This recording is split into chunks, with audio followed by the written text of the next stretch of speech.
তার হাতেই বদলেছিল তৎকালীন বিরোধী নেত্রী মমতা বন্দ্যোপাধ্যায়ের ভাগ্য। তারপর বারংবার বর্তমান মুখ্যমন্ত্রী মমতা বন্দ্যোপাধ্যায়ের নির্দেশের পরও এখনো মেলেনি চাকরি। আজও যেন তাই জীবন্ত শহীদ হয়েই দিন কাটাচ্ছেন সিরাজুল। তবে কেন মুখ্যমন্ত্রীর নির্দেশ কার্যকর হলো না, এখনো সেই প্রশ্নের উত্তরই খুঁজে যাচ্ছেন গাইঘাটার এই বহিষ্কৃত প্রাক্তন কলকাতা পুলিশের আধিকারিক। কিন্তু বিস্তারিত আর বলতে চাই না, বলতেও আর ভালো লাগে না। কেন, যা ঘটনা সেটা তো লিপিবদ্ধ আছে কমিশনে।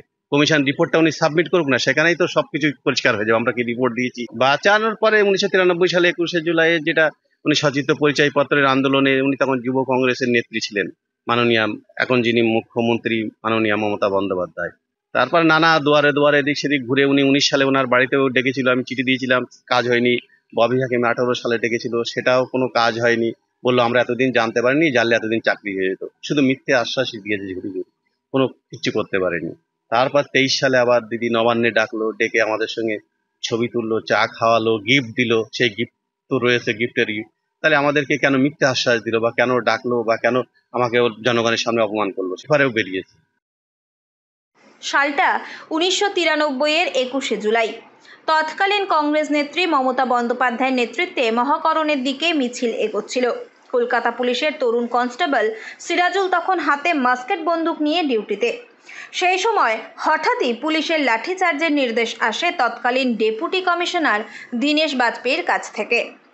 এরপরে যুব কংগ্রেস নেত্রী মমতা বন্দ্যোপাধ্যায়ের প্রাণ বাঁচাতে নিজের ঊর্ধ্বতন কর্তৃপক্ষের উদ্দেশ্যেই বন্দুক তাক করে সিরাজুল বলে, স্যার এই অত্যাচার থামান, না হলে আমি গুলি চালাতে বাধ্য হব।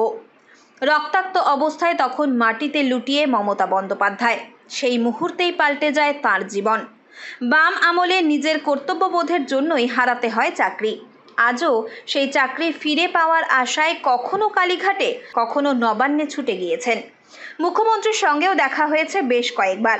সিরাজুলের চাকরি ফেরানোর নির্দেশ থেকে উপহার সব রকমভাবেই পাশে থাকার আশ্বাস দিয়েছিলেন মুখ্যমন্ত্রী মমতা বন্দ্যোপাধ্যায়।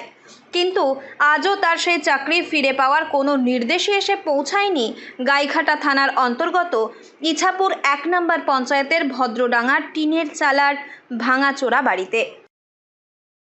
সেটা তো মুখ্যমন্ত্রীই বলতে পারবে। উনি এত লোকের চাকরি দিচ্ছে, এত লোকের এত কিছু করছে, আমাকে 5 লাখ টাকার অফার করছে। আমার মূল্য কি 5 লাখ টাকা জীবন বাঁচানোর জন্য? এখন কি বলবো, আমি কি ভিক্ষা চাইছি ওনার কাছে? আমাকে ভিক্ষা দিচ্ছে। এখন কি চাইবো? আমি আমার প্রাপ্য চাকরি, আমার তো জীবন তো শহীদ। আমাদেরকে কেন মঞ্চে ডাকা হয় না? আমি নির্মল বিশ্বাস, প্রদীপ, সার্জেন্ট প্রদীপ সরকার কেন ডাকা হয় না? আমাদেরকে কেন ডাকে না, সেটাই তো আমি জানতে। অর্ডার দিয়েছিল বলেই তো আমি বাঁচিয়েছিলাম বন্ধু, না তো উনি বাঁচতো না। সার্জেন্ট প্রদীপ সরকারও চেষ্টা করেছিল ঠেকানোর জন্য, উনিও তো স্পটে ছিল। তাহলে তাদেরকে কাউকে ডাকা হয় না, কেন ডাকা হয় না? আমি এখন জীবন্ত শহীদ, আমি জীবিত থেকেও মৃত। বৃদ্ধা মা ও প্রতিবন্ধী বোনকে নিয়ে আজ যেন আর কোনো আশার আলোই চোখে পড়ে না সিরাজুলের। খুব দুঃখিত রয়েছি, খুব অশান্তির মধ্যে রয়েছি, খুব দুর্দিনে আমার দিন কেটে যাচ্ছে। আমি এখনো ভরসা করছি, আশা করছি যে আমার ছেলের চাকরিটা পেরিয়ে দেবে। আমার এটুখানি খুব আশা আছে। আমি তো মমতা ব্যানার্জির তো বাঁচাতে গিয়ে আমার ছেলের আজকে খুব দুর্দিনের মধ্যে রয়েছে। অথচ আমার ছেলের এই কষ্ট হতো না যদি একজন আর না বাঁচাতে যেত। হ্যাঁ, আমার ছেলের জীবন তো শহীদ।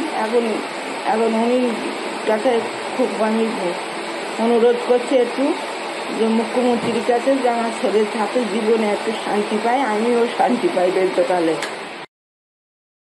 দিনমজুরির কাজ করে এখন চলে কোনো রকমের সংসার। তবু যেন এখনো বুকের ভিতর পুলিশ ইউনিফর্মের প্রতি রয়েছে ভালোবাসা ও একটি না ফুরানো আশা।